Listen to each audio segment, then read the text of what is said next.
Welcome back to talk the universe. So आज से हम लोग स्टार्ट करने वाले हैं क्लास 12th की मैथ का पहला चैप्टर, जो कि है संबंध एवं फलन। ओके, और ये चैप्टर क्लास 12th का सबसे टफ चैप्टर है। ओके, तो अगर इसको आप अच्छे से पढ़ लेते हैं, अच्छे से कर लेते हैं, तो आपको आने वाले जो भी चैप्टर होंगे वो बहुत आसान होंगे। ओके, तो स्टार्ट करते हैं। तो पहले समझते हैं, चैप्टर का नाम है संबंध एवं फलन। तो हमें पहले इसमें पढ़ना है संबंध। तो देखो बेटा, संबंध जो आता है वो आता है कार्तीय गुणन से। समुच्चयों का जो कार्तीय गुणन होता है उससे आता है। ओके, तो जो समुच्चय का कार्तीय गुणन होता है उससे आता है। तो पहले इसके लिए हम लोग समझते हैं समुच्चय क्या होता है। ओके, तो देखो समुच्चय क्या होता है। समुच्चय होता है वस्तुओं का सुपरिभाषित संग्रह। ओके, समुच्चय क्या होता है? वस्तुओं का सुपरिभाषित संग्रह। सुपरिभाषित का मतलब क्या होता है? सुपरिभाषित का मतलब होता है बेटा कि यदि कोई समुच्चय है, जैसे कि ये समुच्चय है a बराबर 1 2 3 4, कॉमा लगा के, ठीक, कॉमा लगाते हुए लिखेंगे, ठीक। तो उसमें क्या होगा कि सुपरिभाषित का मतलब ये होता है कि कोई भी वस्तु या अवयव, ये अवयव कहेंगे। जैसे एक ये क्या है? इसका अवयव है। 2 क्या है? इसका अवयव है। ओके, तो कोई वस्तु या अवयव जो कोई वस्तु या अवयव होगा वो एक से अधिक बार नहीं होगा, ठीक। ये नहीं कि अगर एक लिखा है तो 1 2 फिर 1 लिख दें, मतलब एक बार कोई जो भी लिखेंगे वो एक बार होगा। ओके, तो आगे चलते हैं हम लोग। तो अब क्या होगा? जैसे कि कोई वस्तु या अवयव एक से अधिक बार नहीं होगा, पहली चीज़। दूसरी चीज़, और हम देखकर बता सकें, जैसे कि हम देखकर बता सकें कि कोई वस्तु उस समुच्चय में है या नहीं। जैसे कि हम देखकर बता सकें कि 1 इसमें है या नहीं, ठीक, 2 इसमें है या नहीं, 3 इसमें है या नहीं। तो ये 2 कंडीशंस फॉलो करनी पड़ती हैं। ओके, पहली कंडीशन कि कोई भी वस्तु या अवयव एक से अधिक बार नहीं आएगा, क्लियर। दूसरी चीज़ ये कि हम देखकर बता सके समुच्चय में कौन है कौन नहीं है। ओके, अब देखो जैसे क्या होता है, जैसे कि घर की बहुत सारी चीज़ें हैं, जैसे कि कुर्सी, मेज़, बेड, लोटा, फ्रिज, ठीक। इनको कॉमा लगाकर हम कर्ली ब्रैकेट के साथ लिख दें अगर, तो ये समुच्चय कहलाएगा, ठीक। अब देखो इसमें हम क्लियर देखो, कुर्सी ऐसा नहीं कि कुर्सी 2 बार लिखेंगे, कुर्सी 1 बार रहेगी, मेज़ 1 बार रहेगी, एक से अधिक बार कोई चीज़ नहीं रहेगी, पहली कंडीशन। दूसरी, अब इसमें से हम देख के बता सकें कि बेड इसमें है या नहीं है, जैसे लोटा इसमें है या नहीं। तो ये 2 कंडीशन अगर फॉलो हो रही हैं तो वो क्या कहलाता है बेटा? समुच्चय कहलाता है। ओके, तो आप लोग इतना जो है समझ गए होंगे। तो क्या होता क्या है, वही चीज़ कि एक वस्तु एक से अधिक बार नहीं आएगी। दूसरी चीज़, हम कोई चीज़ देखकर बता सके कि इसमें है या नहीं, ठीक। तो ये होता है हमारा समुच्चय बेटा। आगे आ जाते हैं। तो देखो समुच्चय जो होता है, समुच्चय को निरूपित करने के 2 विधियाँ हैं हमारे पास। पहली है एक रोस्टर रूप। समुच्चय को निरूपित करने के कितने विधियाँ हैं हमारे पास? 2 विधियाँ हैं, एक है रोस्टर रूप और दूसरी है समुच्चय निर्माण रूप। तो देखो रोस्टर रूप क्या होती है बेटा? रोस्टर रूप में क्या होता है कि जितने भी अवयव होंगे, जैसे 1 2 3 4 और भी जो भी होंगे, ठीक, उनको हम हर 2 अवयव के बीच में कॉमा लगाते हैं, कॉमा लगा के और कर्ली ब्रैकेट में लिख के रख देते हैं, ठीक। क्या करते हैं? हर 2 अवयव के बीच में कॉमा लगाएंगे और फिर कर्ली ब्रैकेट लगा के लिख देंगे। ये कहलाता है हमारा रोस्टर रूप। क्या कहलाता है बेटा? This is roster form. Okay, ये हमारा कहलाता है रोस्टर रूप, ठीक। आगे चलते हैं। समुच्चय निर्माण रूप में क्या होता है? इसमें हम क्या करते हैं, जितने भी समुच्चय के अवयव होते हैं, ठीक, उनको x से रिप्रेजेंट करते हैं। काहे से रिप्रेजेंट करते हैं? x से। ओके, और दूसरी चीज़ फिर ये देखते हैं कि ये जितने भी अवयव हैं वो किस गुण को, उनका क्या मतलब, उनका क्या गुण है, वो किस गुण को, किस नियम को फॉलो कर रहे हैं। जैसे कि यहाँ पर जितने भी अंक हैं ये सारी की सारी प्राकृतिक संख्याएं हैं। क्या हैं? प्राकृतिक संख्याएं। तो हम कह सकते हैं क्या कि ये जितनी भी संख्याएं हैं प्राकृतिक संख्याएं हैं। तो यहाँ पर क्या होगा कि इन सभी अवयवों को हम x से लिखेंगे। काहे से? x से। ओके, और फिर ये जो 2 बिंदु बने इनको पढ़ते हैं सच दैट। क्या पढ़ते हैं? Such that. इसका मतलब होता है इस प्रकार, मतलब कि x मतलब ये जो समुच्चय होगा वो उन सभी अवयवों का समुच्चय होगा जो एक प्राकृतिक संख्या है, मतलब x सच दैट x एक प्राकृतिक संख्या है। देखो यहाँ पर ये जितनी भी हैं वो क्या हैं, प्राकृतिक संख्या हैं। तो अगर इसको हम समुच्चय निर्माण विधि के रूप में लिखें तो कैसे लिखेंगे, x सच दैट x एक प्राकृतिक संख्या है। ओके, समझ में आई बात। तो इसमें क्या होता है, इसमें हम ज़्यादा कुछ नहीं, इसमें हम ये लिखते हैं कि जो अवयव हैं उनका गुण आखिर क्या है। जैसे कि यहाँ पर गुण ये था उनका कि एक प्राकृतिक संख्याएं थी, ये जितनी भी संख्याएं थी एक प्राकृतिक संख्याएं थी, इसीलिए हमने लिखा x जो है वो एक प्राकृतिक संख्या है। तो यहाँ पर क्या लिखेंगे, x सच दैट x एक प्राकृतिक संख्या है। ठीक, और इसको पढ़ते कैसे हैं, इसको पढ़ेंगे कि समुच्चय A उन सभी अवयवों का समुच्चय है जो कि एक प्राकृतिक संख्याएं हैं। ओके, तो ये होता है समुच्चय निर्माण विधि। ठीक, आगे चलते हैं, उप समुच्चय के बारे में पढ़ते हैं। उप समुच्चय आखिर क्या होता है। तो देखो उप समुच्चय क्या होता है, जैसे कि कोई समुच्चय है बेटा, यहाँ से समझो पहले। जैसे कि समुच्चय है कोई, जैसे कि एक समुच्चय है जिसमें अवयव हैं 1 2 3, ठीक, और बी एक समुच्चय है जिसमें अवयव हैं 3 2 4 1 5। तो अब हमें उप समुच्चय में ये देखना होता है कि किसी एक अवयव के सारे अवयव किसी दूसरे समुच्चय में हैं या नहीं। जैसे कि यहाँ पर अगर हम एक देखें तो एक इसमें है, वो एक जो है इसमें है, ये ठीक। अगर दो देखें तो दो इसमें है। अगर हम तीन देखें तो तीन इसमें, ये देखो है। तो सारे अवयव मिल रहे हैं, देखो एक है, दो है, ठीक, और तीन भी है। तो कहने का मतलब ये पूरा अगर समुच्चय हम इसमें रखें तो पूरा इसके अंदर आ जाएगा, संपूर्ण समुच्चय इसके अंदर आ जाएगा। ये बात समझ में आ रही कि नहीं आ रही। तो कोई समुच्चय अगर किसी दूसरे समुच्चय के अंदर एग्जैक्ट एकदम फिट हो जाए रखने पे, समझ जाओ वो उसका उप समुच्चय है। समझ में आई बात। तो जैसे कि देखो ए के जितने भी अवयव थे वो बी में हैं। और एक चीज़, इसमें समुच्चय में क्रम का कोई महत्व नहीं होता है। इसका मतलब ये नहीं कि एक यहाँ है तो यहीं होना चाहिए। एक कहीं भी हो सकता है, दो कहीं भी हो सकता है, तीन कहीं भी हो सकता है। तो समुच्चय में क्रम का महत्व नहीं होता है। ओके, समझ में आ गई बात। तो अगर किसी एक समुच्चय के सारे अवयव दूसरे समुच्चय में हैं तो हम उस समुच्चय को इस समुच्चय का क्या कहेंगे, उप समुच्चय कहेंगे। ठीक, अब देखो परिभाषा क्या होती है। समुच्चय ए समुच्चय बी का उप समुच्चय होगा यदि ए के प्रत्येक अवयव, ये देखो समुच्चय ए समुच्चय बी का उप समुच्चय होगा यदि समुच्चय ए के का प्रत्येक अवयव समुच्चय ए का प्रत्येक अवयव समुच्चय बी में हो। ठीक, देख लो समुच्चय ए के सारे अवयव क्या हैं, समुच्चय बी में हैं। समझ में आई बात। ठीक, अब इसको लिखेंगे कैसे, ये देखो उप समुच्चय को इंग्लिश में सबसेट कहते हैं बेटा। क्या कहते हैं, सबसेट। तो क्या कहेंगे, ए सबसेट बी। तो इसको पढ़ेंगे क्या, ए बी का उप समुच्चय है। इसको क्या पढ़ेंगे, ए बी का उप समुच्चय है। अगर उप समुच्चय नहीं होगा तो वहाँ पर डज नॉट सबसेट लगा देंगे। ठीक, तो A does not subset of B. तो यहाँ पर ए बी का उप समुच्चय नहीं है। ओके, एक बार समुच्चय निर्माण विधि आपको हम फिर से बता देते हैं। देखो इसमें क्या होता है, इसमें जनरली इतना करना होता है कि इन सभी अवयवों को हम x से लिख देंगे, लिख दिया, फिर सच दैट लगा देंगे, लगा दिया, और फिर क्या करेंगे, इन सभी अवयवों को देखेंगे कि ये किस गुण को, इनका क्या गुण है, आखिर ये किस गुण को फॉलो कर रहे हैं या फिर इनका नियम क्या चल रहा है। तो हमें पता चला क्या कि ये सब के सब प्राकृतिक संख्याएं हैं और इनको हमने काहे से लिखा, x से लिखा। तो हम कह देंगे x एक प्राकृतिक संख्या है। ठीक, समझ में आई बात। हम क्या करेंगे, इन सभी अवयवों को x से लिखेंगे और फिर देखेंगे ये किस रूल को फॉलो कर रहे हैं, किस गुण को फॉलो कर रहे हैं।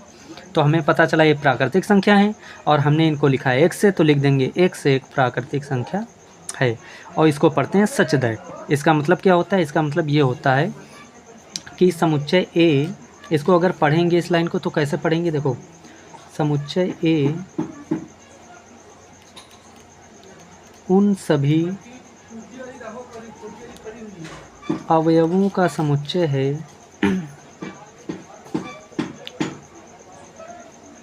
उन सभी अवयवों का समुच्चय है जो एक प्राकृतिक संख्याएं हैं, जो एक प्राकृतिक संख्याएं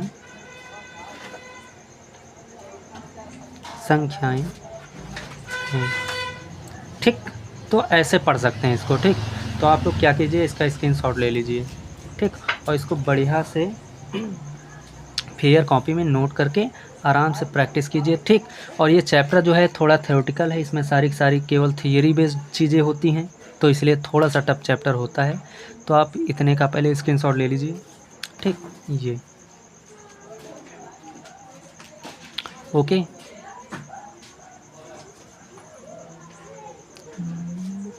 ले लिया। अब आगे चलते हैं, इसके आगे आप यहाँ से ले लीजिए इसका स्क्रीनशॉट।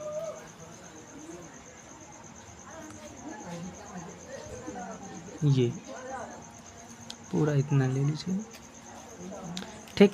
इतना ले लीजिए, स्क्रीनशॉट ले लिया। अब फिर इतने का आगे ले लीजिए ये, ठीक। बस अब इतना आप लोग स्क्रीनशॉट ले लीजिए, इसके आगे फिर हम लोग चलते हैं, ओके, ठीक। तो आगे हम लोग अब मूव करते हैं आगे की ओर। तो देखो अब बात करते हैं बेटा कि कार्तीय गुणन क्या होता है, उपसमुच्चय। देखो हमने क्या क्या समझ लिया, क्योंकि रिवीजन करा दें। हमने समझ लिया समुच्चय क्या होता है, फिर हमने समझ लिया समुच्चय को निरूपित कैसे करेंगे, फिर हमने समझा कि उपसमुच्चय क्या होता है, ठीक।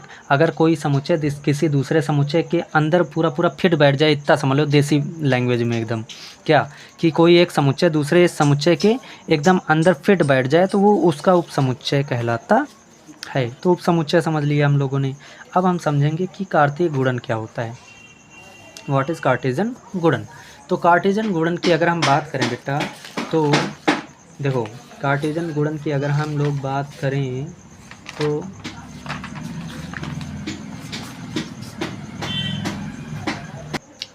हाँ, तो बेटा कार्तीय गुणन की अगर हम बात करें तो कार्तीय गुणन देखो क्या होता है। अब जैसे कि हम लोगों ने समुच्चय पढ़ लिया, तो समुच्चय में क्या होगा, जैसे कि एक समुच्चय ए ये वाला है, ओके। जो समुच्चय ए है इसमें जो अवयव हैं वो 1 है, 2 है, 3 है, 4 है, ओके। इसी तरीके जब समुच्चय बी लेंगे तो उसमें अवयव कौन कौन से हैं, 1 2 3 4 5। ये एज ए एग्जाम्पल ले लिया बेटा, ओके। अब देखो क्या होगा। अब उसके पहले अच्छा एक बात और आप लोगों को बता दें, क्रमित युग्म क्या होता है। देखो क्रमित युग्म को हम लोग ऐसे कुछ लिखते हैं, x, y और छोटे ब्रैकेट के अंदर क्या लिखते हैं, x, y छोटे ब्रैकेट के अंदर लिखते हैं। ये x जो होता है इसको प्रथम घटक कहते हैं, और जो y होता है उसको द्वितीय घटक कहते हैं, ठीक। सेकंड कंपोनेंट कहते हैं, ठीक। इसे फर्स्ट कंपोनेंट कहते हैं, ठीक। और एक्स वाई है क्या, तो देखो जितने भी समुच्चय ए के अवयव हैं उनको हम लोग एक्स से रिप्रेजेंट करते हैं, ठीक। और जो समुच्चय बी के हैं उनको हम लोग वाई से रिप्रेजेंट करते हैं। तो इसको हम लोग लिखते हैं x comma y in the general form, ठीक, छोटे ब्रैकेट के अंदर। ये कहलाता है हमारा क्रमित युग्म बेटा। क्या कहलाता है हमारा क्रमित युग्म। तो देखो उसी का यूज करके हम लोग क्या करेंगे, यहाँ पर कार्तीय गुणन निकालेंगे। देखो कैसे करना, कुछ नहीं, कार्तीय गुणन को ए और बी का निकालने जा रहे हैं। किसका निकालने जा रहे हैं, ए और बी का निकालने जा रहे हैं। तो इसलिए इसको लिखेंगे ए क्रॉस बी, लिख दिया। बराबर में क्या होगा, देखो पहले इसका एक अवयव उठाएंगे, एक को सबके साथ लेंगे। देखो कैसे 1, 1, ये देखो 1, 1, ठीक। 1, 2, 1, 2, 1, 3, 1, 3, 1, 4, 1, 4, 1, 5, 1, 5, ओके। अब क्या करेंगे, 2 को उठाएंगे। किसको उठाएंगे बेटा, समुच्चय ए का जो अवयव है हमारा कौन सा, 2, उसको उठाएंगे, ठीक। तो ये वाला जो है हमारा, ये 2 उठाया, ये देखो, ठीक। अब ये क्या होगा, 2 को पहले 1 से लेंगे। किससे लेंगे, 1 से। तो क्या हो गया ये देखो 2, 1 हो गया। फिर 2 को किसके साथ लेंगे, 2 के साथ लेंगे। किसके साथ, 2 के साथ। तो क्या हो जाएगा 2, 2। फिर 2 को साथ किसके साथ लेंगे, 2 को 3 के साथ। तो क्या हो जाएगा 2, 3, 2, 3। फिर 2 को किसके साथ लेंगे, 4 के साथ। तो हो जाएगा 2, 4, ओके। फिर 2 को किसके साथ लेंगे, 5 के साथ। तो ये हो जाएगा 2, 5, ठीक। अब इसी प्रकार क्या करेंगे हम लोग, अब समुच्चय ए का 3 निकालेंगे, लिखेंगे 3 लेंगे। क्या लेंगे, 3। अब 3 को पहले फिर वही चीज़ ए के साथ लेंगे। तो देखो 3, 1। फिर 3 को 2 के साथ लेंगे तो 3, 2। फिर 3 को 3 के साथ लेंगे तो 3, 3। फिर 3 को 4 के साथ लेंगे तो 3, 4। और फिर 3 को 5 के साथ लेंगे तो 3, 5, ओके। अब क्या करेंगे, 4 को लेंगे। तो 4 को देखो 4 को लेंगे तो 4 पहले 1 के साथ लेंगे, ठीक। तो क्या हो जाएगा 4, 1 हो गया। फिर 4 को 2 के साथ लेंगे तो 4, 2। फिर 4 को 3 के साथ लेंगे तो 4, 3। फिर 4 को 4 के साथ लेंगे तो 4, 4। और 4 को 5 के साथ लेंगे तो हमें मिलेगा 4, 5। फिर इनको कर्ली ब्रैकेट में बंद कर देंगे बेटा। यही हमारा कहलाता है क्या, कार्तीय गुणन। तो कार्तीय गुणन बिल्कुल सिंपल सा है। करना क्या होता है कि ए के जितने भी अवयव हैं, हर अवयव को उठा के बी के सभी अवयवों के साथ कॉमा लगा के ब्रैकेट, छोटे ब्रैकेट में लिख दिया जाता है। ठीक, समझ पा रहे हो? मतलब कि ए के प्रत्येक अवयव को क्या होता है कि ए का जैसे कि प्रत्येक अवयव लेंगे और बी के सभी अवयवों के साथ मिला देंगे, वो कहलाता है क्या? कार्तीय गुणन। ये क्या कहलाता है बेटा? कार्तीय गुणन। जैसे कि एक को लिया, सबके साथ ले लिया, एक बार पूरी लाइन बन गई। फिर दो को लिया, सबके साथ ले लिया, फिर दूसरी लाइन। तीन को लिया पूरे सबके साथ, फिर चार को लिया और सबके साथ। इस तरीके हम लोग क्या करते हैं, इनको कार्तीय गुणन बना लेते हैं। ठीक, तो अब जो बेटा ये संबंध हम लोग पढ़ेंगे, जो संबंध निकल के आएगा वो इसी में से निकल के आता है। अब जाहिर सी बात है, इसी में से निकल के आएगा तो जो संबंध होगा वो इसका क्या होगा? उपसमुच्चय होगा। अभी हमने बताया कि कोई अगर समुच्चय किसी दूसरे समुच्चय में फिट बैठ जाए एकदम, तो क्या कहलाता है? उपसमुच्चय उसका। तो जाहिर सी बात है, अगर इसी में से हम कुछ अवयव निकालेंगे जो हमारा संबंध कहलाएगा, तो इसका मतलब है कि वो संबंध इसका कहीं ना कहीं क्या है, इसके अंदर फिट बैठ रहा है। तो उस संबंध को हम इसका क्या कहेंगे? उप समुच्चय। ओके बेटा, बात समझ में आई कि नहीं आई? अगर बात समझ में आ गई तो आगे चलें हम लोग। ठीक, तो क्या कहलाएगा इसका? ये उप समुच्चय कहलाएगा। ठीक, तो अब हम संबंध की परिभाषा देख लेते हैं, क्या होती है डेफिनीशन, रिलेशन की परिभाषा क्या होती है संबंध की। देखो, जैसे कि ये परिभाषा हमारे सामने बेटा है। देखो क्या है कि जैसे कि इसमें चैप्टर का नाम है संबंध एवं फलन। ओके, आगे चलते हैं हम लोग। संबंध परिभाषा पहले देखते हैं। देखो क्या होता है, जैसे कि कोई समुच्चय ए है और एक समुच्चय क्या है? बी है, और ए से बी में एक संबंध हमारा परिभाषित है आर। क्या है? आर। तो परिभाषा क्या बनेगी? देखो, यदि एक और बी दो आरिक्त समुच्चय हैं। आरिक्त समुच्चय का मतलब देखो, जैसे कि ए और बी आरिक्त समुच्चय। आरिक्त का मतलब कि खाली नहीं होने चाहिए। ऐसा ना हो कि समुच्चय में कुछ ना हो, कुछ ना कुछ तो होना चाहिए। ठीक, जैसे कि समुच्चय ए है, समुच्चय बी है, तो समुच्चय ए से समुच्चय बी में, फिर समझना, समुच्चय ए से समुच्चय बी में, ये देखो ए टू बी, समुच्चय ए से बी, ये देखो क्या कह रहा है?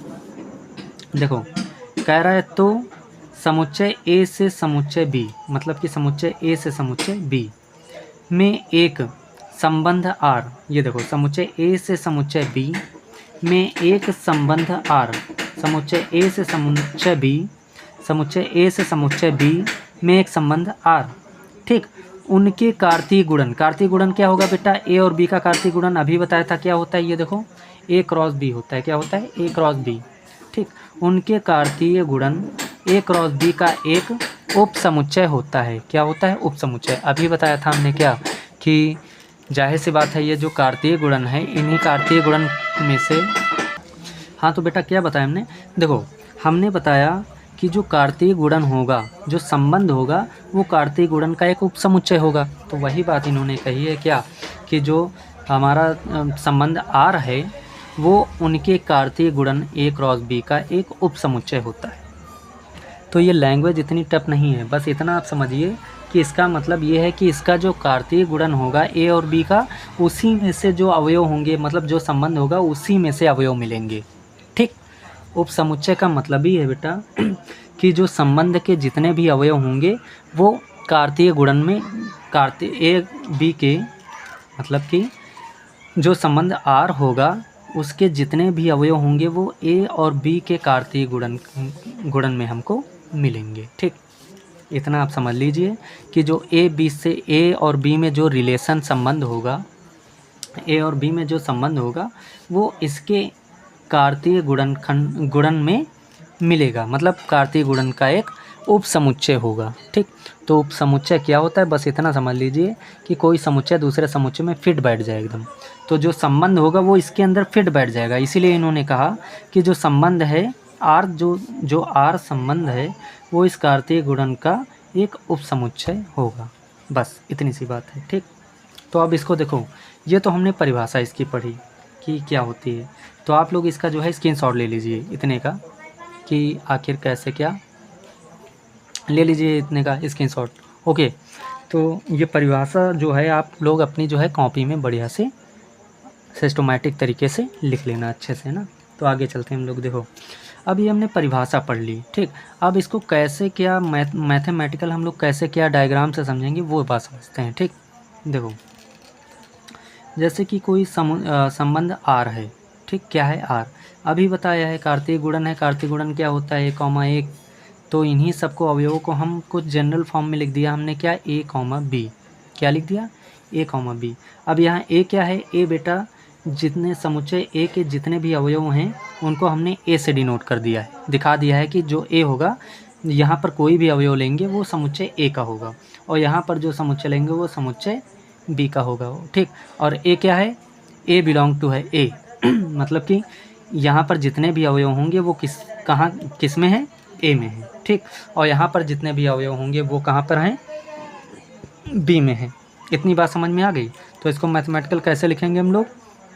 संबंध जो आर होगा बराबर होगा a, b, ठीक। सच दैट, मतलब कि a, b का एक ऐसा समुच्चय होगा जो a जो है वो समुच्चय a में है और b जो है समुच्चय b में है, ठीक। थोड़ा बेटा इसकी थियरी थोड़ा सा टफ है, जैसे ही हम लोग क्वेश्चन की ओर बढ़ेंगे तो ये थियरी भी अच्छे से हम लोगों को समझ में आएगी। इतनी बात समझ में आ गई। अब देखो मेन बात करते हैं संबंध की, आखिर कैसे संबंध क्या स्थापित होता है। तो देखो, सामाजिक तौर पे जो सोसाइटी में हमारे रिलेशन चलते हैं, जैसे कि कोई बुआ है हमारी, मेरे पिता है, मान लो किसी का मतलब हमसे जो नाता है वो कोई बुआ है तो पिता है तो बहन है, तो ये सारे रिलेशन होते हैं। लेकिन मैथमेटिकल में क्या होता है कि हमें मैथमेटिकल में कैसे पहचानना होता है कौन कैसे किसका क्या रिलेशन है। तो देखो हम लोग इसमें ऐसे पहचानते हैं, जैसे कि आप लोगों को हम बताते हैं कि जैसे कि ये हो गया, जैसे कि मैथमेटिकल में संबंध कैसे हम लोग देखते हैं, जैसे कि कोई x है और कोई y है, तो हम लोग देखेंगे क्या कि y x से 2 गुना है, कि y x से 1 अधिक है, या फिर y x से 1 कम हो। तो ये सारे के सारे बेटा संबंध हैं। ये क्या है? मैथमेटिकल संबंध है। ओके, समझ में आई बात? अब चलते हैं आगे। देखो जैसे कि ये समुच्चय A है, ये क्या है? समुच्चय A। ये समुच्चय B है, ठीक। इसके अवयव हैं 1 2 3 4, इसके अवयव हैं 1 2 3 4 5 और 6, ठीक। और ये जो संबंध है वो A से B में परिभाषित है, ठीक। अब देखो क्या होगा, हमने यहाँ पर एक रिस्ट्रिक्शन लगा दिया, एक नियम लगा दिया कि जो अच्छा एक बात और बताएं, इसके जितने भी अवयव हैं उनको हमने x से लिख दिया, डिनोट कर दिया कि इसके जितने भी अवयव हैं वो x से होंगे और इसके जितने भी अवयव होंगे वो y से होंगे, ठीक। और ये जो y होगा वो x से 1 अधिक है, जो y होगा वो x से 1 अधिक है। ये बात समझ में आई? फिर से समझ लो, जो y होगा वो x से 1 अधिक है, तो ये यहाँ पे हमारा संबंध हो गया, ठीक। अब देखो क्या होगा, जैसे कि हम लोग यहाँ पर समझाते हैं। देखो क्या होगा, जैसे कि ये देखो, जैसे कि यहाँ पर देखो कि यहाँ देखो, जैसे कि इस समुच्चय का एक अवयव है 1, क्या है? 1। तो अब जाहिर सी बात है हमें संबंध क्या मिला था? x बराबर क्या है? 1 है। देखो फिर से देखो बेटा, x बराबर कितना है? 1 है। कितना? 1। तो अगर x बराबर 1 लेंगे, ठीक, तो y बराबर हमने क्या पढ़ा है? x + 1। तो x की जगह पर क्या रख दिया? 1। ये देखो रख दिया, तो 1 + 1 क्या हो जाएगा? 2। इसका मतलब क्या है कि जब हमने x की वैल्यू 1 ली तो हमें क्या मिला? 2 मिला। तो वही हमने क्या किया, 1 को किससे संबंधित कर दिया? 2 से, क्योंकि 1 लेने पर अगर हमें 2 मिल रहा है, इसका मतलब 1 किससे संबंधित है? 2 से। तो 1 को किससे संबंधित कर दिया? 2 से, ठीक। इसी प्रकार क्या किया, जब x की वैल्यू 2 लेंगे, क्या लेंगे? 2। तो देखो क्या किया, जब x की वैल्यू 2 लिया तो यहाँ x की जगह पर जब 2 रखेंगे तो क्या मिलेगा हमें? 2 और 1 3। क्या मिला? 3। इसका मतलब 2 जो है हमारा वो किससे संबंधित है? 3 से। तो वही हमने क्या लिख दिया? 2 संबंधित है किससे? 3 से। इसी प्रकार जब हम x की वैल्यू यहाँ से ले लेंगे 3, कितनी लेंगे? 3। तो हमने पढ़ा है क्या, a की वैल्यू क्या लेंगे? 3 लेंगे। तो हमने पढ़ा है क्या, हमें जो संबंध यहाँ पर दिया गया वो दिया गया y बराबर x + 1। तो x की वैल्यू कितनी ली? 3 ली। अब जब x की वैल्यू 3 ली तो यहाँ पर रख देंगे कहाँ? y बराबर x + 1 में x की जगह पर 3 रखा। कितना रखा? 3। 3 1 कितना हो जाएगा? 4 हो जाएगा। इसका मतलब जो 3 है वो किससे संबंधित है? 4 से। तो इसलिए हमने 3 को किससे मिला दिया? 4 से मिला दिया।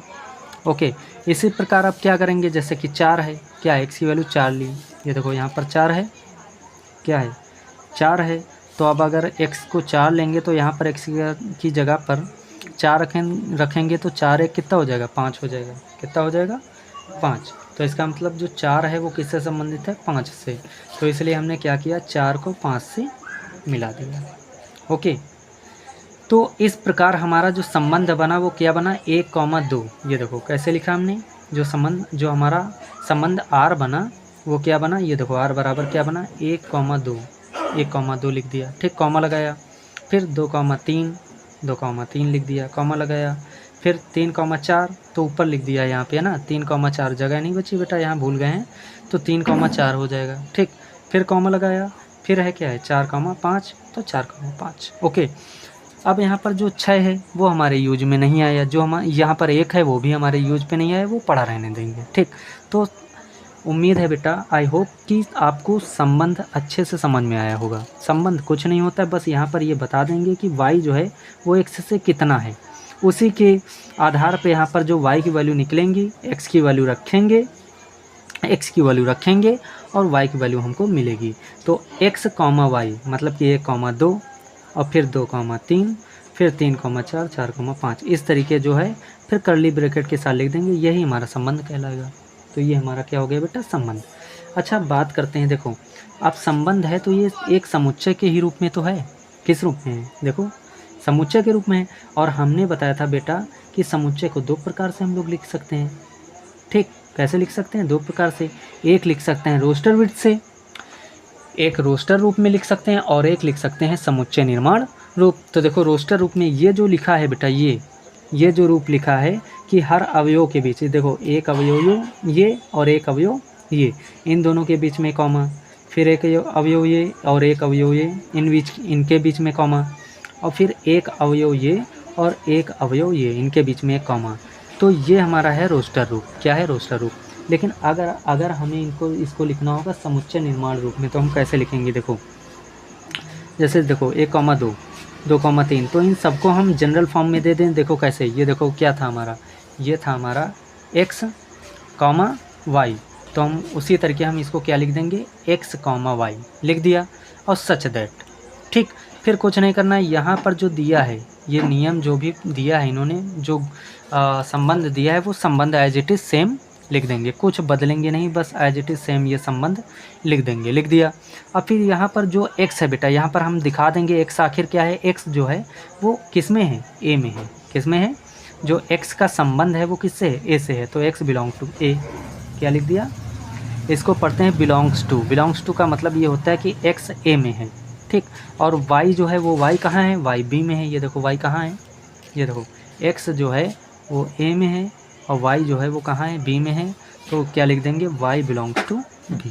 ओके, और ये समुच्चय में ऐसे इसको कर्ली ब्रैकेट में बंद कर देंगे, इसको कर्ली ब्रैकेट में क्या कर देंगे, बंद कर देंगे, और ये हमारा कहलाएगा समुच्चय निर्माण विधि। ओके, तो ये संबंध रहा।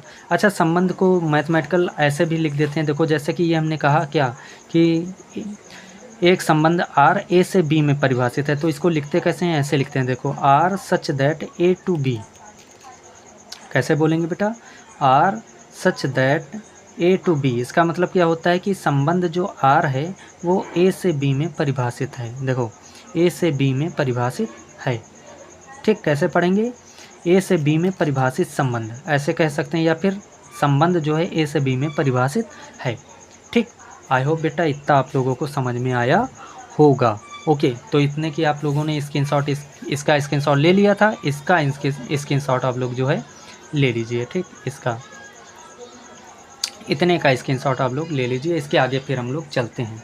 ओके, हाँ तो बेटा ये हम लोगों ने जान लिया कि संबंध आखिर कैसे क्या होता है, कैसे निकाला जाता है। ठीक, संबंध को लिखने के तरीके क्या हैं, तो एक रोस्टर रूप हो गया, एक समुच्चय निर्माण रूप हो गया। ठीक, अब बात समझते हैं। देखो ये जितना भी टॉपिक हमने आपको समझाया है ये सब 11th का है, जो 11th का बेसिक था बेटा वो है। ठीक, अब बात करते हैं 12th में ये कैसे बात करेंगे संबंध की। देखो तो यहाँ पर जैसे कि 11th में क्या था कि यहाँ पर समुच्चय अलग अलग थे, यहाँ समुच्चय A है तो यहाँ B है। ठीक, लेकिन 12th में ये क्या करेंगे, 12th में एक ही समुच्चय देंगे। जैसे समुच्चय ए तो समुच्चय ए ही देंगे। मतलब यहाँ पर क्या था, संबंध आर जो था वो ए टू संबंध जो आर था वो ए टू बी डिफाइंड था, ठीक। तो यहाँ पर ये क्या करेंगे, यहाँ पर संबंध जो आर होगा वो ए टू ए डिफाइन होगा, ओके।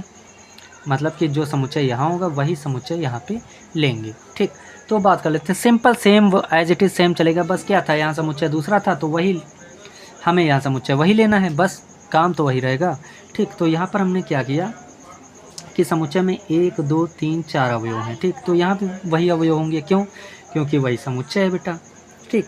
अच्छा एक काम करते हैं बेटा, देखो अब यहाँ पर हमने जो इसको संबंध दिया वो हमने ये बताया कि जो यहाँ पर x है, ये x कौन सा है, x बेटा ये वाला है, ठीक।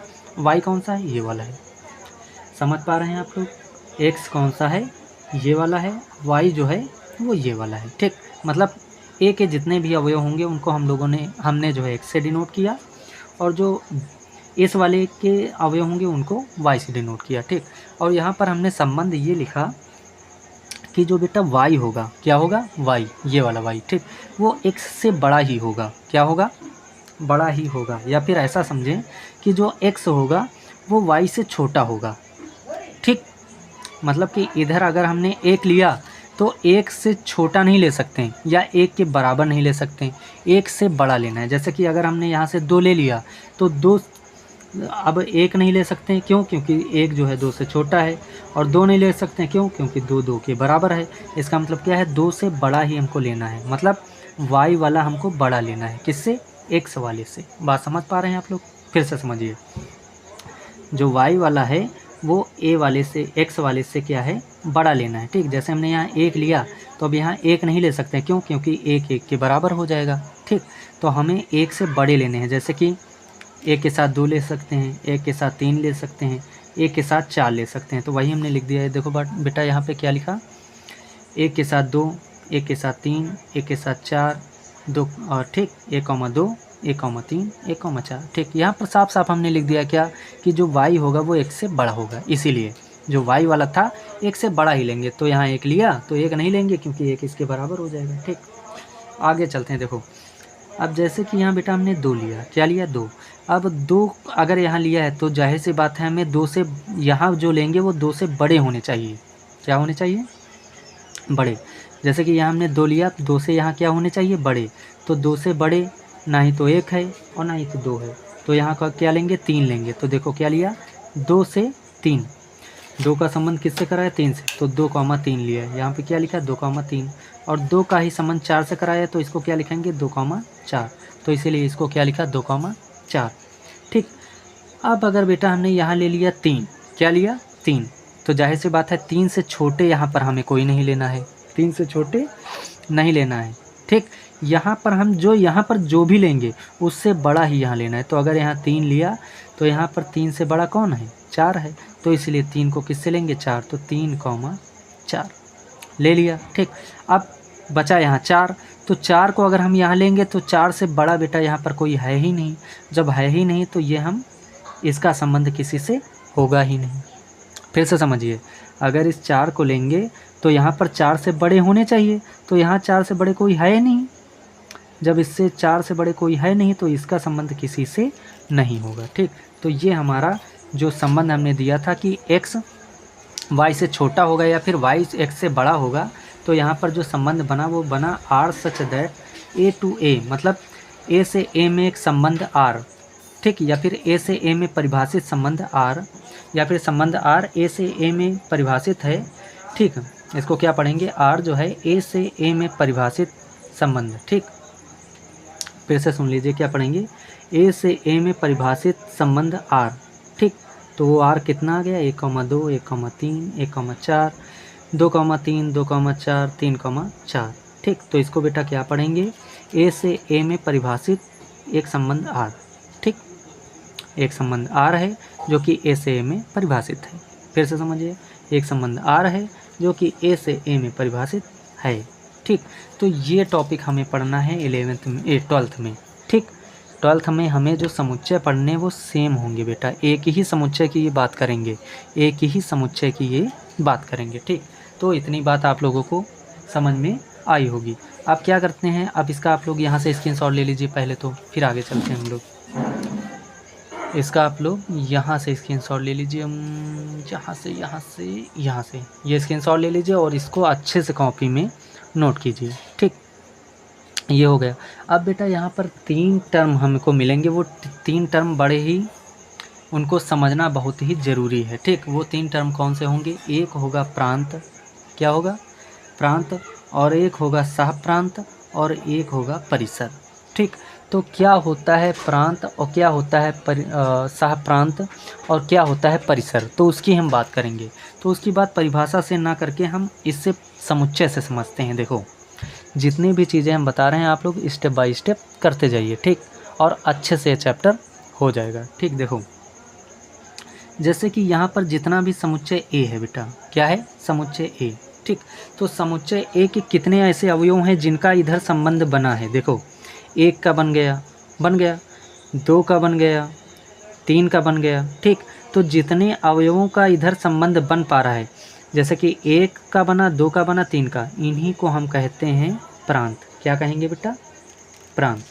बात समझ में आई, फिर से समझ लीजिए कि समुच्चय ए के जितने अवयवों का संबंध इधर बनेगा, वही मतलब समुच्चय ए के जितने अवयवों का संबंध इधर बिल्ड होगा, वही हमारे जो होंगे प्रांत कहलाएंगे। क्या कहलाएंगे, प्रांत। जैसे कि प्रांत में अगर हम बात करें तो कौन कौन है, 1 है, 2 है, 3 है।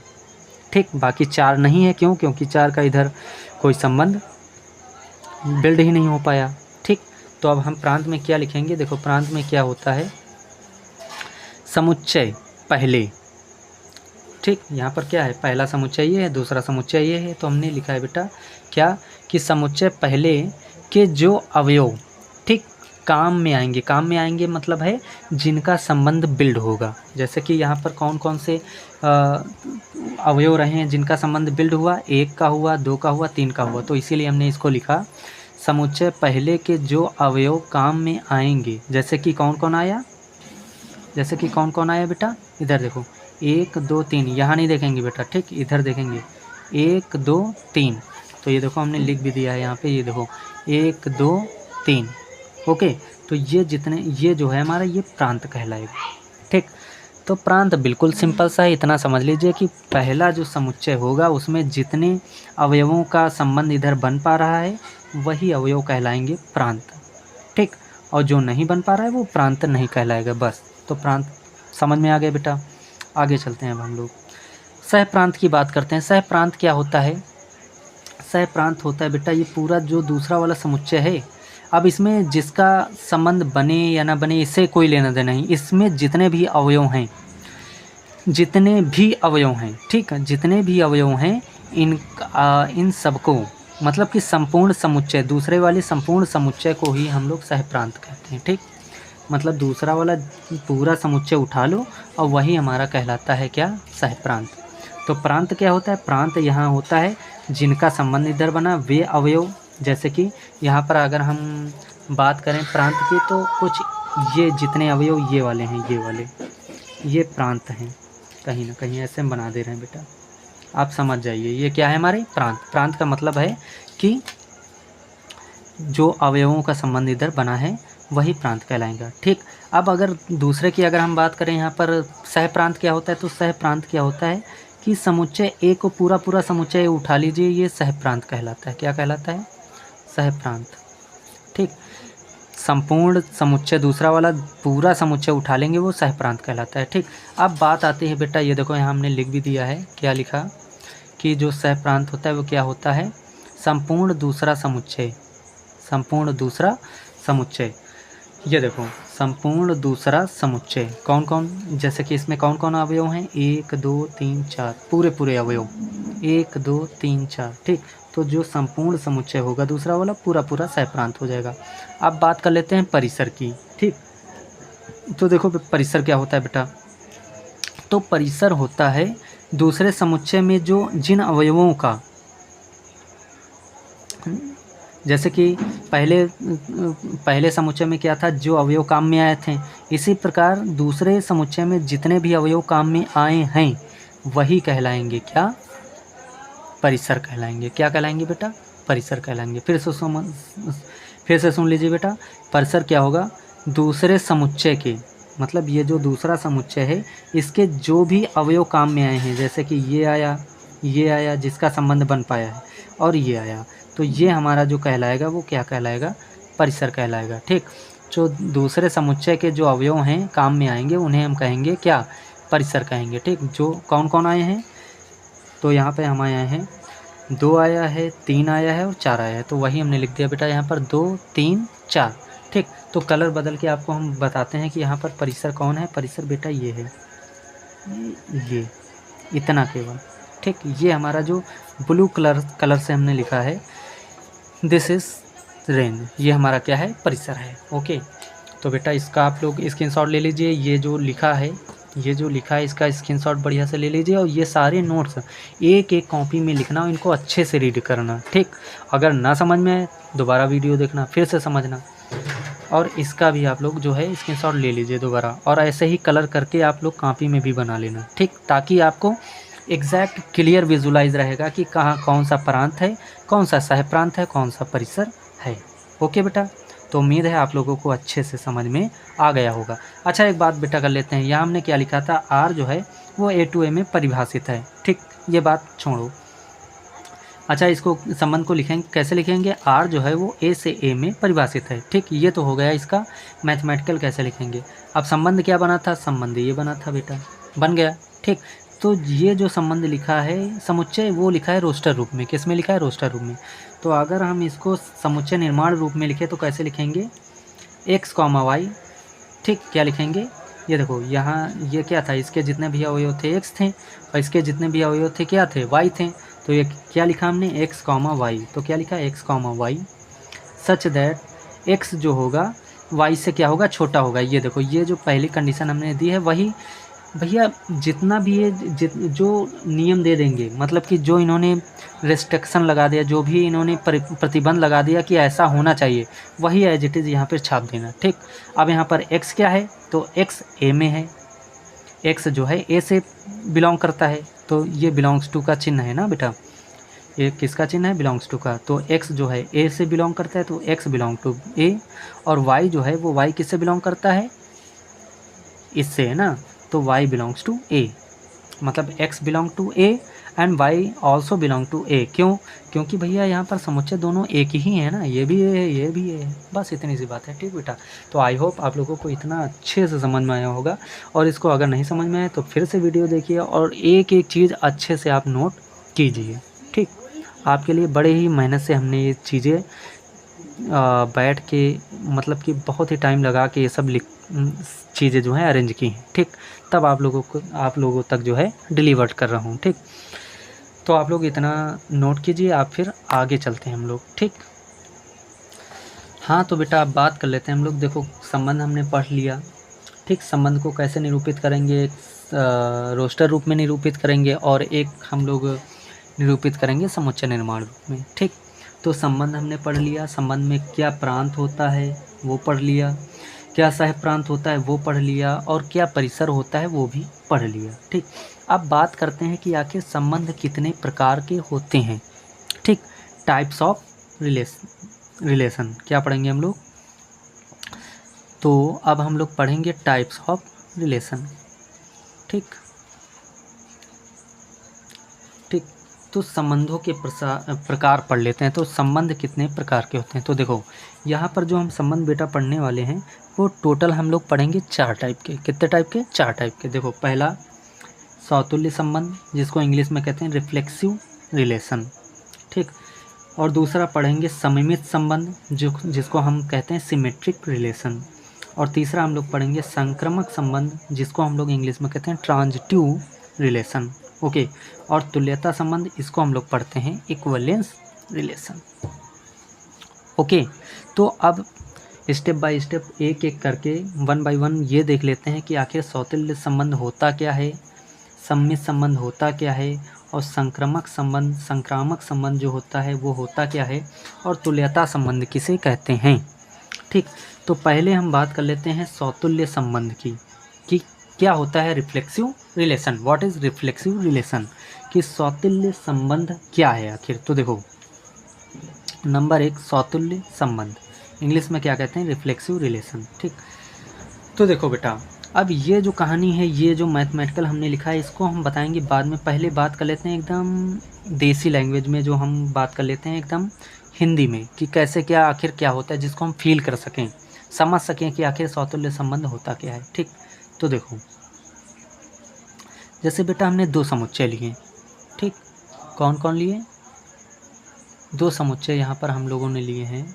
समझते हैं कि आखिर सौतुल्य संबंध क्या होता है। तो देखो बेटा, जैसे कि हमने एक समुच्चय लिया, क्या लिया, समुच्चय ए, जो कि है 1 2 3, 1 2 3।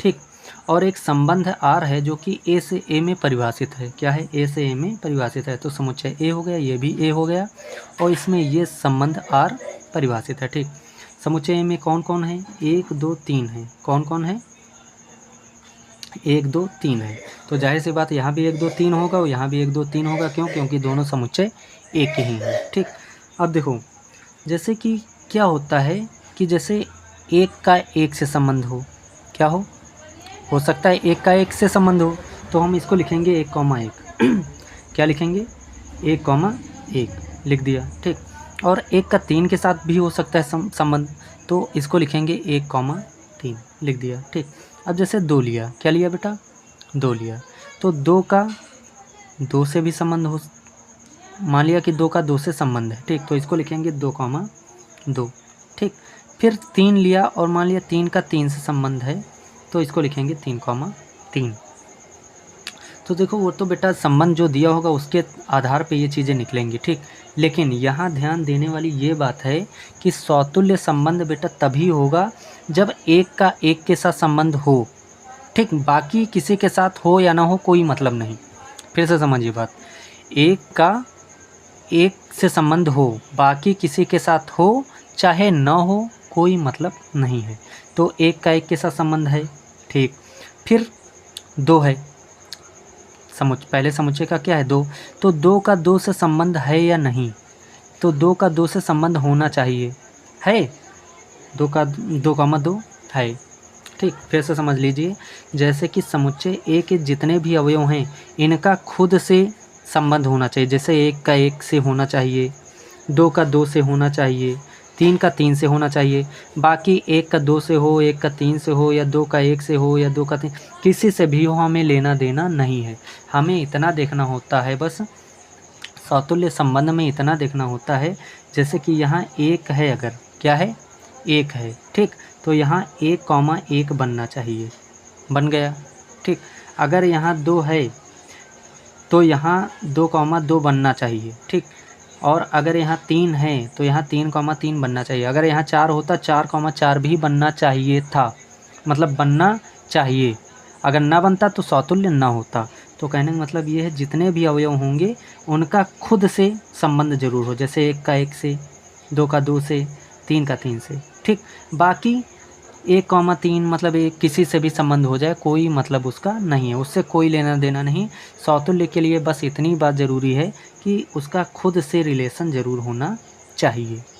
ओके बेटा, उम्मीद है, आई होप कि आप लोगों को अच्छे से समझ में आया होगा। कहने का मतलब ये है कि ए के जितने भी अवयव होंगे उनका खुद से संबंध ज़रूर होना चाहिए।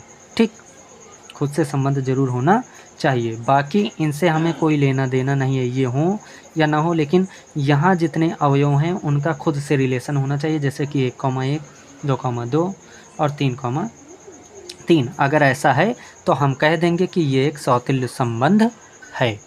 ठीक, अब यहाँ पर देखो परिभाषा हमने क्या बना दी है, ये परिभाषा लिखनी नहीं बेटा, ये समझ लेना है बस। देखो कैसे क्या बनाई है, देखो, खुद का खुद से संबंध दिखना चाहिए। ये देखो, खुद का खुद से संबंध दिखना चाहिए, खुद का खुद से संबंध दिखना चाहिए। देखो, 1 का 1 से संबंध मतलब खुद का खुद से, खुद का खुद से, और 3 है तो खुद का खुद से संबंध है, तो इसका मतलब ये सौतुल्य संबंध है। तो देखो हमने वही लिखा है क्या, कि खुद का खुद से संबंध दिखना चाहिए। बाकी अगर और कुछ एक्स्ट्रा है, जैसे कि 1, 3 था, तो उससे कोई प्रॉब्लम नहीं है। ठीक, तो इसे कहते हैं सौतुल्य संबंध। ठीक, अगर इसको मैथमेटिकल लैंग्वेज में लिखना चाहे तो कैसे लिखेंगे, कि संबंध आर ए से ए में जो संबंध आर ए से ए में परिभाषित है, उसमें फॉर एवरी, इस बेटा इस चिन्ह को हम लोग क्या पढ़ते हैं, फॉर एवरी, याद रखना इस चिन्ह को क्या पढ़ते हैं हम लोग, फॉर एवरी पढ़ते हैं।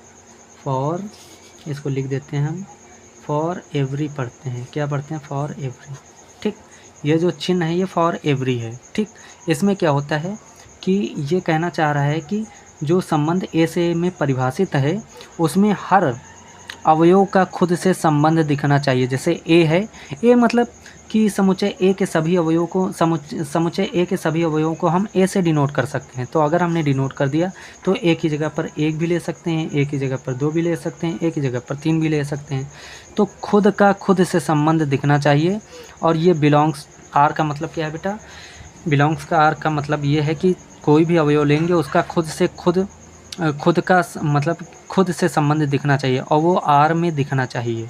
जैसे कि ये संबंध आर था तो आर में देखो, जैसे कि हमने 1 उठाया तो 1,1 इस संबंध आर में है या नहीं, तो वही लिखा। इसको अगर हम लिखना चाहें कि जैसे कि 1,1 आर में है या नहीं तो ऐसे लिखेंगे, ऐसे 1,1 बिलोंग्स टू आर। इसका मतलब क्या है कि 1,1 आर में है। तो वही चीज़ हमने लिखा है जनरल फॉर्म में कि A, बिलोंग्स टू आर। ये सबके लिए हो गया, इसकी जगह पर कोई भी अवयव लेंगे। ठीक, कहने का मतलब ये ए के कोई भी अवयव होगा वो सबको ये कवर कर लेगा जनरल फॉर्म। ठीक, तो यहाँ पर हमने क्या कहा कि अगर A, बिलोंग्स टू आर है, ठीक, तो वो क्या कहलाता है, सौतुल्य संबंध कहलाता है। ठीक, और ये ए क्या है, तो ए बिलोंग्स टू ए है बेटा। ठीक, मतलब ए के जितने भी अवयव हैं उनको हम ए से डिनोट कर रहे हैं। ठीक, मतलब इसके कोई भी अवयव होगा वो ए में है। ठीक, तो ए से हम लोग क्या कर रहे हैं, ए के जितने भी अवयव हैं उनको ए से डिनोट कर रहे हैं और वो कहाँ पर हैं, वो समुच्चय ए में है। ए बिलोंग्स टू क्या है, ए है।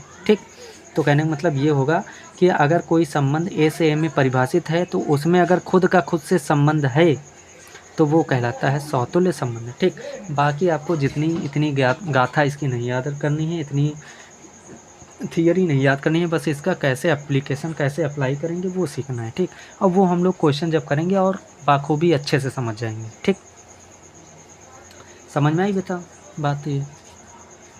तो देखो बेटा, एक क्वेश्चन हमने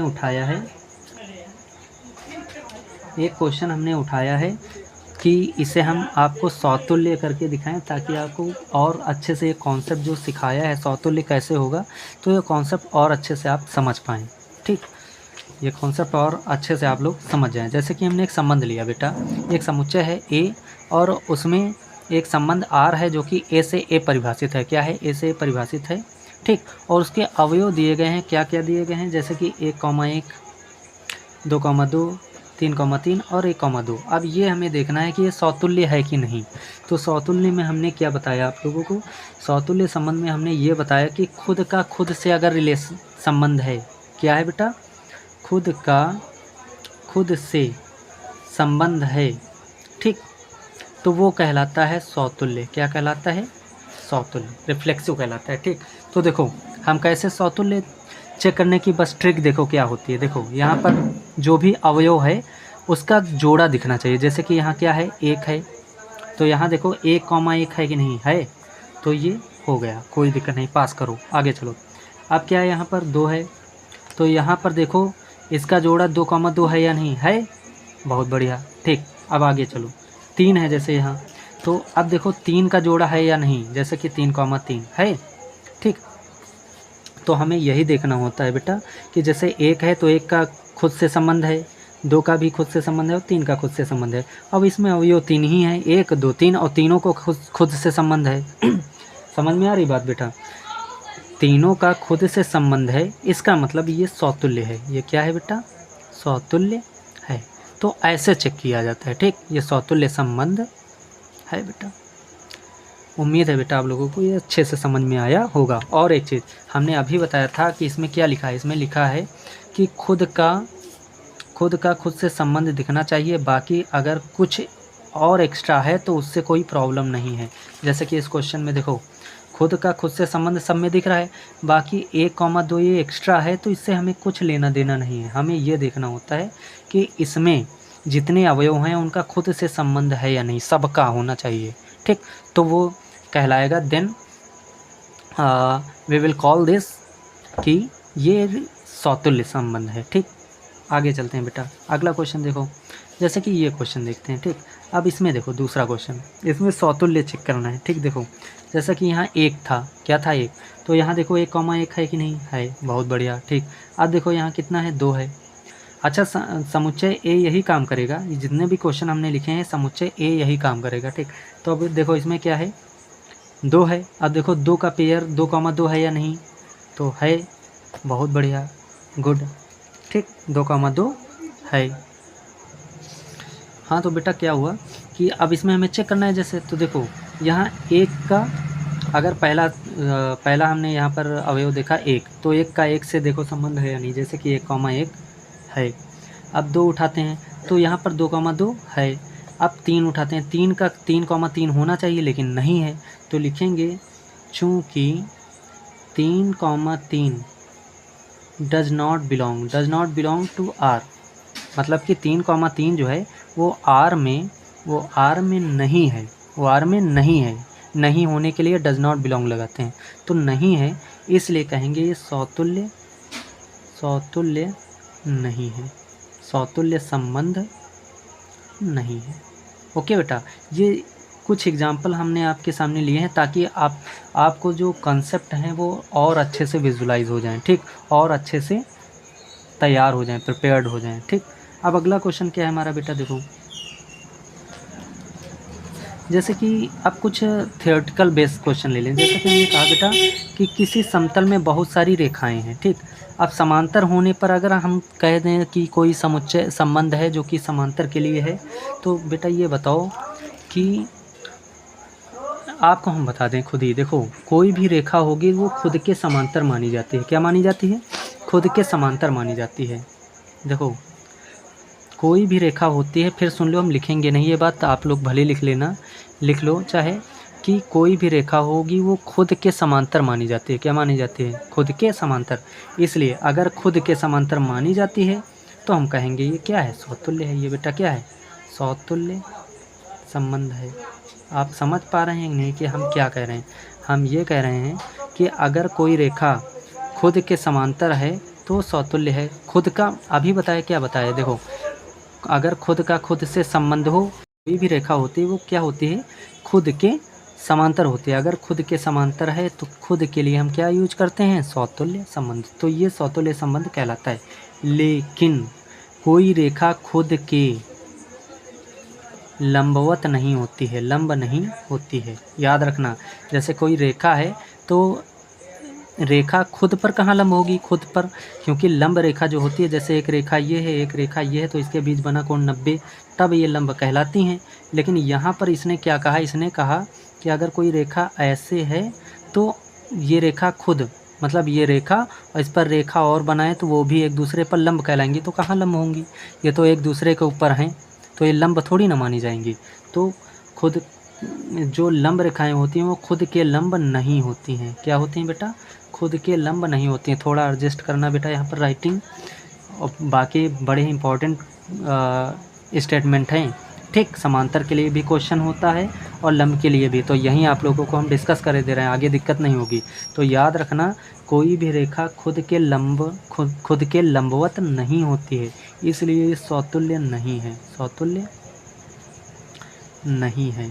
ठीक, ये जितने भी एग्जाम्पल हम करा रहे हैं बेटा आप कर लीजिए, इनसे ही आपकी एक्सरसाइज पूरी की पूरी, लगभग आधी की आधी एक्सरसाइज इसी से कंप्लीट हो जाएगी। ठीक, तो याद रखना, कोई भी रेखा खुद के समांतर होती है, इसलिए वो खुद के समांतर है, इसलिए सौतुल्य संबंध है। लेकिन कोई भी रेखा खुद के लंबवत नहीं होती, इसलिए वो सौतुल्य नहीं है। ओके, ठीक, आगे चलते हैं, इस क्वेश्चन की बात करते हैं। देखो यहाँ एक है तो यहाँ इसमें देखो 1, 1 बनना है, गुड। ठीक, यहाँ 2 है तो यहाँ भी 2, 2 बनना चाहिए, बन रहा है, बहुत बढ़िया। अगर यहाँ 3 है तो यहाँ भी 3, 3 बनना चाहिए, अगर बनना है तो बहुत बढ़िया। अब यहाँ पर 3 अवयव हैं और तीनों का खुद से रिलेशन है। देखो 1 का भी 1 से है, 2 का 2 से है, 3 का 3 से, बाकी एक्स्ट्रा है, इनसे कुछ लेना देना नहीं है। इसका मतलब ये सौतुल्य हो गया बेटा। क्या हो गया? सौतुल्य संबंध है। ठीक, आगे बात करते हैं इसकी। तो इसमें देखो 1 का 1 से रिलेशन है, बहुत बढ़िया। अब यहाँ 2 था, ठीक, 2 का 2 से नहीं है, तो ये सौतुल्य नहीं है, समतुल्य नहीं है। क्यों नहीं है? क्योंकि 2,2 does not belong to R. ठीक, अब अगर इसकी बात करें, हम अगर करें तो इसमें भी ऐसा ही कुछ है, 1,1 है ही नहीं तो समतुल्य है ही नहीं है। ठीक है, अगर इसमें बात करें तो इसमें देखो 1,1 है, ठीक, लेकिन 2,2 नहीं है तो ये भी समतुल्य नहीं है। अब ये एग्जांपल ये आप लोग खुद से लिख के कर लेना। ठीक, अब इतना बता दिया, इतना तो लिख के कर ही सकते हो। ठीक, अगर इसमें देखें 1,1 तो है, 2,2 भी है, 3,3 भी है, तो ये समतुल्य है, ये समतुल्य है। अब ये 1, 2, 3 जो ले रहे हैं बेटा, समुच्चय यहीं से ले रहे हैं हम लोग। ठीक, आगे आओ। अब इसमें देखो 1,1 भी है, 2,2 भी है, 3,3 भी है। ठीक, याद रखना ये नहीं कि हर बार 1,1, 2,2, 3,3 देख रहे हैं, वो केवल हम इसके बेसिस पे देख रहे हैं। यहाँ केवल अवयव 3 है तो हम 3 तक देखेंगे। अगर 4 होता तो 4,4 भी देखते हैं, 5 होता तो 5,5 भी देखते हैं। ठीक, तो यहाँ 3 है तो इसलिए केवल 3,3 तक देख रहे हैं। तो इसमें देखो 1,1 भी है, 2,2 भी है, 3,3 भी है, तो ये समतुल्य है। ओके बेटा, आगे देखो, इसमें 2,2 है, 3,3 है, लेकिन 1,1 नहीं है। 1,1 does not belong to R, इस आर में नहीं है, इसलिए समतुल्य नहीं है। ठीक,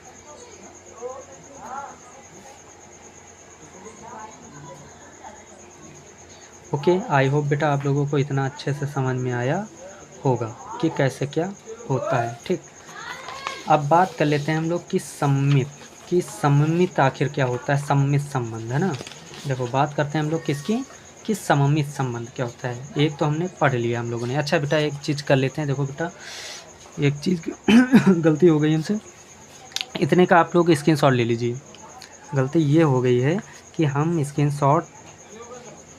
स्क्रीनशॉट लेने के लिए भूल गए ना, इसलिए अब स्क्रीनशॉट ले लीजिए। इसका आप स्क्रीनशॉट ले लीजिए पहले, फिर अब इतने का ले लीजिए। ले लिया। अब जो इसके बेसिस पे क्वेश्चन है बेटा, क्या है क्वेश्चन, उनकी आप लोग स्क्रीनशॉट ले लीजिए। उनका देखो, पहला ये इतने का स्क्रीनशॉट ले लीजिए। ठीक, ले लिया। ठीक, ले लिया, ये ले लीजिए। ठीक, अब इतने का आप लोग स्क्रीनशॉट ले लीजिए। ये क्वेश्चन जो छूटे हैं वो आप खुद से करेंगे। ठीक, जैसे कि ये हमने छोड़ा है तो ये खुद से करना है आपको। स्क्रीनशॉट ले लीजिए इसका। ठीक, ले लिए। अब क्या करेंगे, इतने का आप लोग स्क्रीनशॉट ले लीजिए ये। ठीक, पूरे क्वेश्चन इतने कर लीजिए, आपके अच्छे से कॉन्सेप्ट तैयार हो जाएंगे। तो आगे हम लोग अब चलते हैं। Let's move to the next topic is कि अब जो हमारा संबंध है वो हम पढ़ेंगे सममित संबंध। व्हाट इज़ सममित संबंध, मतलब सिमेट्रिक रिलेशन क्या होता है। तो देखो, सिमेट्रिक रिलेशन क्या होता है समझो। देखो, सममित संबंध क्या होता है। देखो, तो इसमें क्या होता है बेटा, कि जैसे कि हमने कहा कि कुछ ऐसे समझ लेते हैं। देखो यहाँ पर बताते हैं। देखो, जैसे कि अगर संबंध पता चली गया, आर होता है, जैसे कि ये आर लिखा तो ये संबंध है। आर में अगर 1,2 है तो उसका उल्टा भी होना चाहिए उसमें। जैसे कि 1,2 है तो इसका उल्टा भी, जैसे कि 1,2 तो 2,1 भी होना चाहिए। फिर से समझिए। देखो, जैसे कि संबंध आर में 1,2 है तो 2,1 भी होना चाहिए, तो संबंध जो है सममित संबंध कहलाता है। अगर 1,3 है तो उसका उल्टा 3,1 होना चाहिए। कहने का मतलब जो हो उसका जस्ट उल्टा होना चाहिए उसी संबंध में, तब वो कहलाता है क्या, सममित संबंध। ठीक, अब जैसे कि क्वेश्चन देखो, एग्जांपल देखो, बताते हैं। देखो, जैसे कि मान लिया 1 का 1 से संबंध है। ठीक, तो ये हमने लिख दिया 1,1। फिर 1 का 2 से संबंध है मान लिया, तो इसको लिख दिया 1,2। फिर मान लेते हैं कि 2 का 1 के साथ संबंध है तो इसको ऐसे लिख देंगे 2,1। ठीक, लिख दिया। ठीक, अगर अब लिख दिया, अब मान लिया कि 2 का 3 से रिलेशन है तो इसको लिखेंगे 2,3। फिर मान लेते हैं कि 3 का 2 से रिलेशन है तो ऐसे लिख देंगे इसको 3,2। ठीक, और कर्ली ब्रैकेट बंद कर दिया। मान लिया कि ये इतना रिलेशन बना हमारा। ठीक, और वो कहाँ से कहाँ बना, A to B। एक संबंध है R जो कि A से A में परिभाषित है। ठीक। ठीक। अब देखो क्या होगा, अब यहाँ चेक करो कि ये सम्मित है या नहीं। तो देखो एक पहला हो, इसको देखो, जैसे 1,1 है तो 1,1 का उल्टा अगर हम करेंगे बेटा, जैसे 1,1 है तो 1,1 का उल्टा करेंगे, जैसे 1,2 था उल्टा किया 2,1, 1,1 का उल्टा करेंगे तो वो भी क्या आएगा, 1,1 ही आएगा। ठीक। तो जो रिपीटेड हों, जैसे जिनका खुद से संबंध है उनको ना देखो, वही ठीक है। क्यों? क्योंकि वो तो वैसे भी सम्मित बनाएंगे। क्यों? क्योंकि उनका उल्टा भी करेंगे तो वही मिलेगा। ठीक। तो जैसे कि 1,1 है तो इसका उल्टा किया 1,1, देखो 1,1 इसका उल्टा किया तो वो, देखो फिर से समझो, 1,1 लिया उसका उल्टा किया तो 1,1 जो कि यही है। तो इसको चेक करना कोई ज़रूरी नहीं है। देखो जो रिपीटेड हों, जो पेयर में हों, उनको चेक ना करो तो कोई दिक्कत नहीं है। ठीक।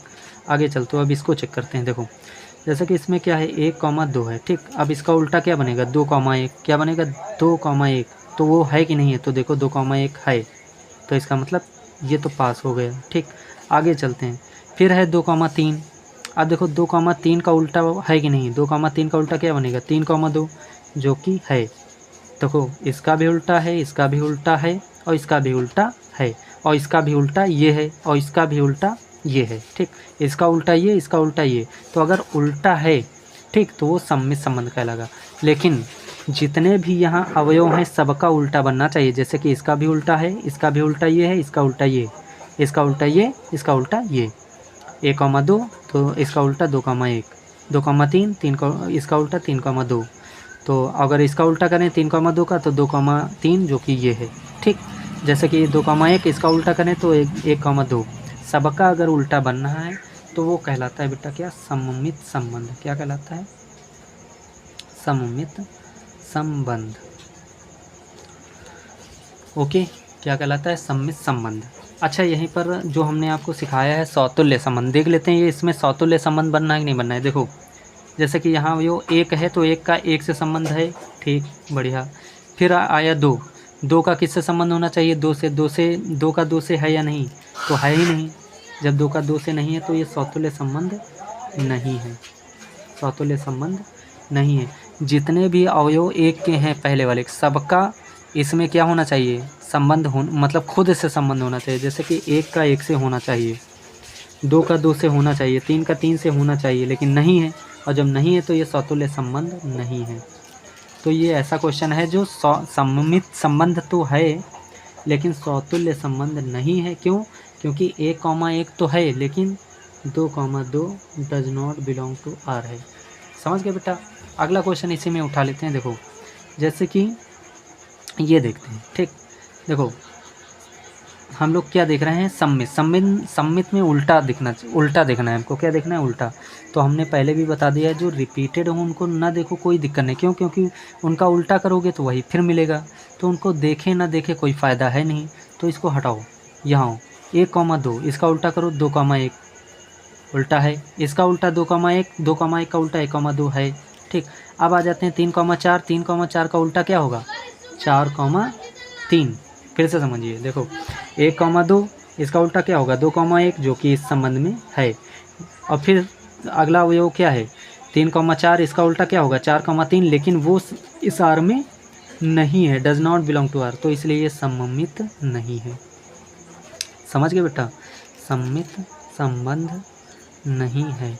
ठीक, ऐसे चेक करना होता है। ठीक, तो आई होप आप लोग जो है सममित संबंध भी अच्छे से समझ गए होंगे। ठीक, इसका भी आप लोग जो है स्क्रीनशॉट ले लीजिए। ठीक, इतना ले लीजिए। फिर इसके आगे ये ले लीजिए इसका समूह। ठीक, ये क्या कहते हैं, इतना ले लीजिए, बस इतना ही है। ठीक, फिर इसके आगे हम लोग अगले नेक्स्ट जो है लेक्चर में करेंगे। ठीक, इतना आप लोग कर लीजिए, फिर इसके आगे हम लोग नेक्स्ट लेक्चर में करेंगे। ठीक, okay, take care, bye bye, love you all.